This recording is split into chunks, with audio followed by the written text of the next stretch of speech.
As part of my former position as Deputy Director of Programs, one of the last tasks was the commissioning of a paper on the impact of climate change on children that was undertaken through the Human Security Network with the support of the government of Greece.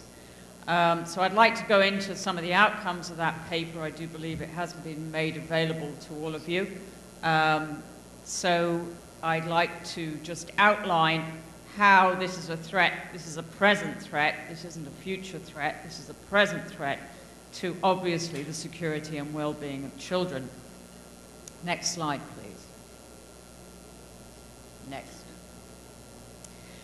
Human security, in terms of the concept that bridges notions of security at all levels, from the individual, local, to the national and global, is how we examine the issue of the impact of climate change on children.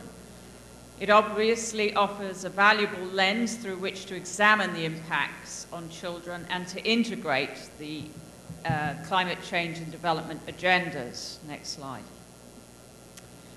Obviously, developing countries are the worst hit by changes in rainfall patterns, greater weather extremes, and increasing droughts. The achievement of the Millennium Development Goals, as I'll go on to show, is of paramount importance for children, and their impact is being compromised at the present time through climate change. For example, in Africa, by 2020, between 75 million and 250 million people are projected to be exposed to increased water stress. As UNEP has already highlighted, agricultural production, including access to food, in many countries is projected to be severely compromised. In Asia, by 2050, decreasing fresh water availability in most areas could put more than 1 billion people at risk, and obviously the impact in terms of disease as well as flooding and drought. In small island developing states, rising sea level and increased storm surges already threatening, as we know, and are witnessing in this region in the Pacific Islands. Next slide. The assumptions of climate change in terms of sudden onset disasters and gradual systemic change. In the fourth assessment report issued in 2007, the Intergovernmental Panel on Climate Change presented its confidence and convincing assessment, which we're all aware of the details. Next slide. Why children? Over 1.2 billion people obviously are 9 years or younger, 1.2 billion between 10 and 19, and about 85% of the world's youth live in developing countries, with 87% living in countries affected by poverty, hunger, disease, and violence. As a group, the vulnerability and experience of children comprise a crucial component of human security. Children are more susceptible to adverse effects, and the experiences of children today set the stage for human security in the future. Next slide. Children, in terms of their roles as agents of change. Even within the south of this country, the groups of youth groups at the present time looking at environmental issues within Mindanao and in many countries feel very strongly about these issues and can play a valuable role in identifying environmental problems and coming up with viable solutions based on their own knowledge and experience.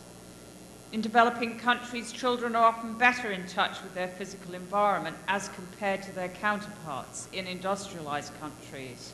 In most communities, they have a wide range of access. They obviously have a wide knowledge of the detrimental impacts of their own physical environments. Next slide.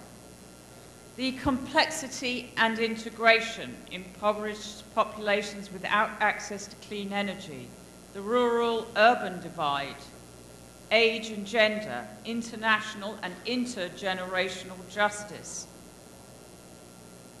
there is more extensive data and a better understanding of the impacts of climate change on young children compared to older children at the present time.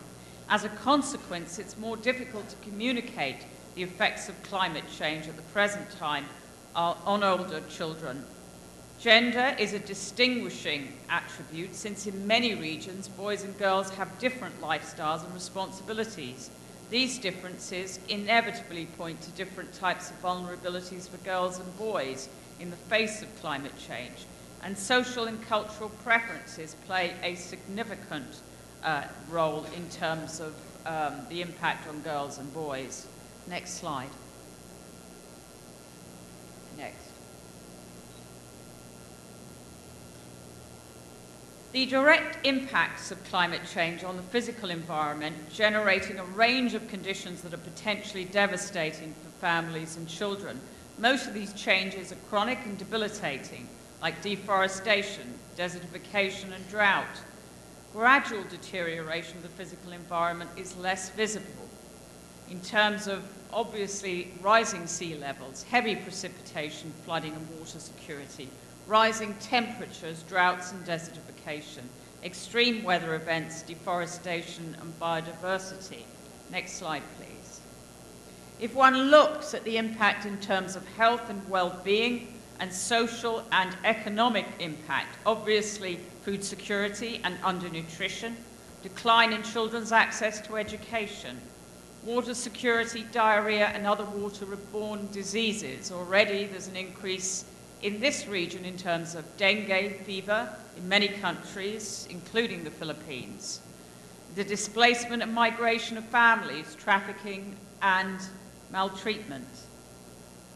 Increased poverty rates, and obviously death and illnesses from use of biomass fuels indoors, loss of livelihoods for millions of families, and the rise of child mortality rates. Next slide. These are the aspects that do need to be considered quite carefully in terms of food security and undernutrition, water security, diarrhea and other waterborne diseases, malaria and other vector-borne diseases, death and illnesses from use of biomass fuels indoor, in summary. And these are aspects that WHO, UNICEF and other agencies are examining at the present time in terms of increases and changes in the prevalence and incidence of disease. Next slide. Already, undernutrition is the underlying cause of 3.5 million deaths annually, and more than 1/3 of deaths in children under 5 years of age. And food production could decline as much as 50% by 2020 due to droughts, floods, and diversion of grains for biofuel. Next slide. Already diarrheal diseases is one of the major killers of under 5s, and it is projected to increase. The work that is being undertaken through studies, through WHO, with Columbia University and others, does project increases in diarrheal diseases and acute respiratory infections.